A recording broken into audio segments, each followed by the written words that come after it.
Hello दोस्तों, आप सभी लोगों को मेरी तरफ से नमस्कार। जय भीम, नमो बुद्धाय। हमारे परम पूज्य बाबा साहब भीमराव अंबेडकर जी के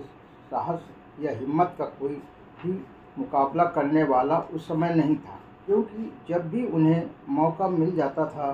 वे चाहे सरकार के समक्ष हो या सरकार के बाहर, बहुत ही निडरता के साथ, बहुत ही हिम्मत के साथ शोषित, वंचित, दलित, अछूतों के हक और अधिकारों की हमेशा पैरवी, अगुवाई करते रहते थे। जबकि वे उस समय वायसराय की एग्जीक्यूटिव काउंसिल के प्रमुख सदस्य भी थे और सरकार के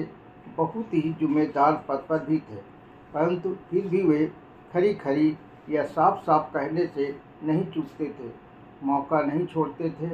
वे जब भी सामाजिक संगठनों की होने वाली सभाओं में जाते थे तो मजदूरों, शोषितों, दलितों और महिलाओं को अपने क्रांतिकारी विचारों के माध्यम से उन्हें अपनी दशा को सुधारने के लिए और अन्याय के विरुद्ध खड़े होने के लिए, अपनी आवाज़ को सबके समक्ष उठाने के लिए हमेशा आह्वान करते रहते थे, उत्साहित करते रहते हैं। बताया जाता है कि एक बार वायसराय लॉर्ड वेवल ने सेक्रेटरी ऑफ स्टेट को 8 नवंबर 1944 के अपने शिकायती पत्र में लिखा था कि जब भी बाबा साहब भीमराव अंबेडकर जी अपने समाज के अनुसूचित जातियों की होने वाली सभाओं में बहुत ही भड़काऊ या उकसाने वाले भाषण देते थे। एक बार तो बाबा साहब भीमराव अंबेडकर जी ने हैदराबाद के निजाम के शासन की भी कड़ी आलोचना कर डाली थी, परंतु बाबा साहब जी की सरकार से की गई शिकायत पर कोई भी कार्रवाई नहीं हुई थी। जबकि सच्चाई ये थी कि उनकी योग्यता एवं प्रतिभा के साथ और उनकी निस्वार्थ सेवा एवं त्याग भावना के कारण ही उनके विरुद्ध लगाए जाने वाले अनर्गल आरोपों पर या कार्रवाई करने की किसी में भी हिम्मत नहीं होती थी। बाबा साहब जैसे वीर योद्धा एवं विद्वान वायसराय वेवल से कहाँ डरने वाले थे, और फिर वे डरे ही क्यों, क्योंकि उनके सामने तो स्वयं के बजाय करोड़ों शोषितों, वंचितों, दलित, गरीबों को हक दिलाने का निस्वार्थ ध्येय भी रखते थे। अखिल भारतीय अछूत विद्यार्थी